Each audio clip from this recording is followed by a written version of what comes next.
and gentlemen, the one and only Vice Ganda! What's up, Waglang people? Maraming salamat, Ate Vice, for being here tonight. Grabe yung paandar mo. Hindi ka naman nag-ready masyado para dito, no? Alam mo, hindi ko alam kung nakakatuwa yun para sa ibang tao itong suot ko, hindi. Kasi, bago ako pumunta rito, magkasunod kami ng magkatabi kami ng dressing room ni Sir Gary. Kumatok ako, magbibigay pugay ako. Pagbukas ng pinto, natakot. Oh!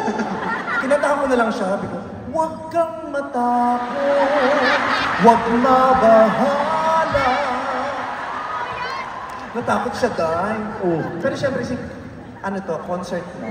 Yes. Special. Opo. Hindi pati yung putyo-putyo, nakakayan mo sa audience mo. Buong ka ng crowd tonight. Oo naman. Mabigat ba tong headdress mo? Diba, ha? Mabigat ba to?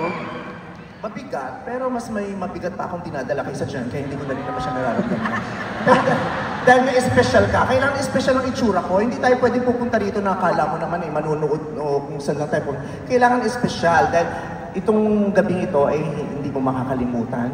Hindi namin makakalimutan. Kaya dapat tayo din mismo, ako mismo, pag nakita nila ako, hindi ako pwedeng forgettable. Kailangan itong itsura ko. Yes! Diba? Ganun yun. Pag magko-concert ka, since hindi ito ang last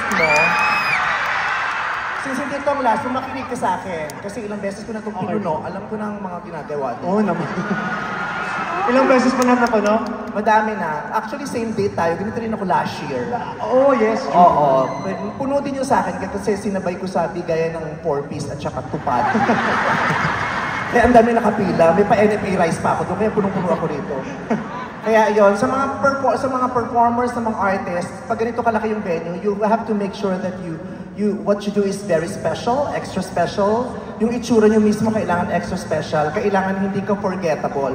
Kailangan hindi ka nila pwedeng makalimutan sa ginagawa at sa itsura mo pa lamang. Na kahit si Mayor Alice Go, hindi ka makakalimutan.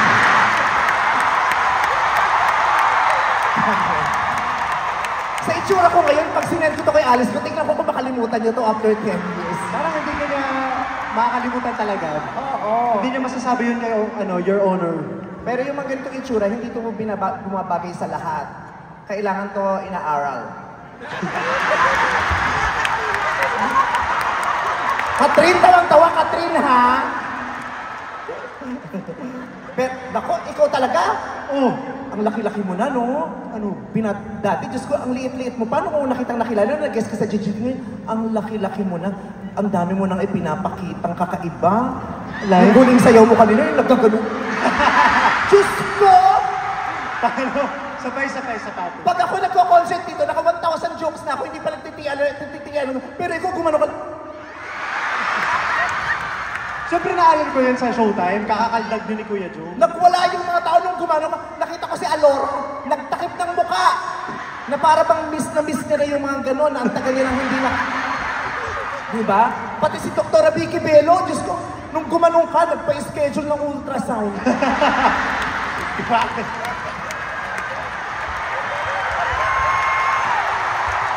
Grabe! Nung gumanong ka talaga, nakita ko si Dr. Bello, pinicture no? Tapos pagpikit ni Hayden, zino. Kaya di ba, Dax, di ba, Doktora?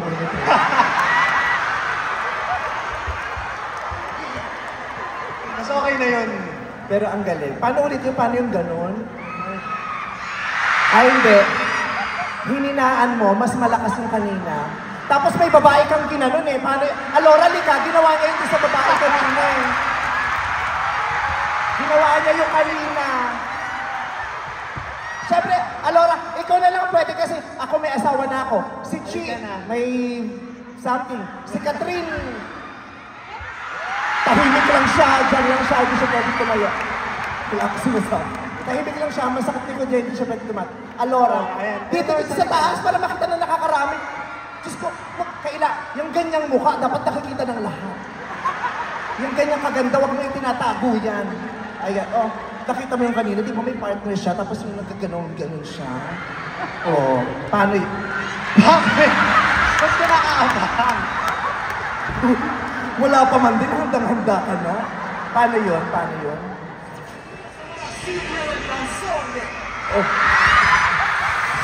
Nakatalikot yung babae doon. Nakatalikod? Ano ba? Ano siya dito? Ay, nakasandal doon. Sumandal ka. Tapos,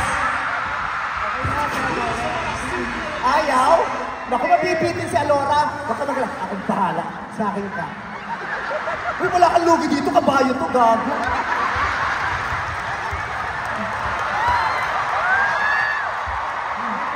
Sumusi ka pa sa akin, Alora, ha? Uy! Okay, seriously, congratulations! Thank you, ate. Grabe. I love you very much. So, gines po ako rin dito ni Darren, tapos ako yung nilagay niya dun sa last guest. Kasi syempre, pag ganitong oras, medyo inaantok na para magpatawa lang. Kailangan ng mga payaso ng ganitong oras. But seriously, congratulations. I love you. I am very proud of you. The entire Showtime family is very proud of you. Thank you, Meme. And we are so grateful na part ka na ng Showtime family. Thank you po. Sana nag-enjoy ka everyday with us. Yes, after nitong concert, makakabalik na ako sa Monday. Ayan, please.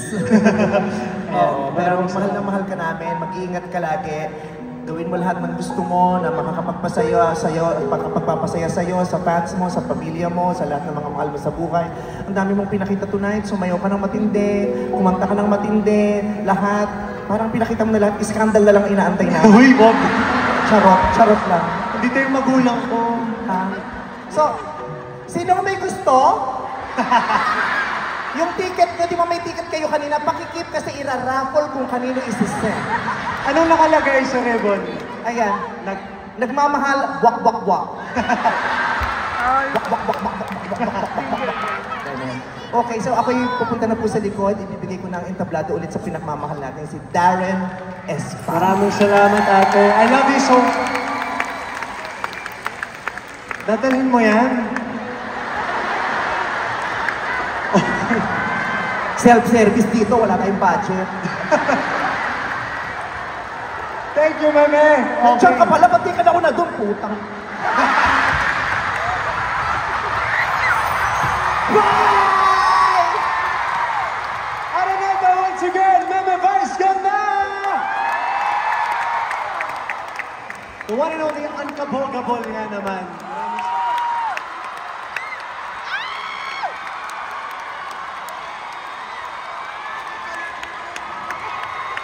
Maraming salamat po. Give it up for the A-Team! Grabe yung A-Team. Buhay pa ba tayo, guys? Of course. Araneta, we're not done yet. Marami pa tayong mga galawan at sayawan na kailangan gawin. So please, join me in singing and dancing along to this classic 90s hit. Here it is.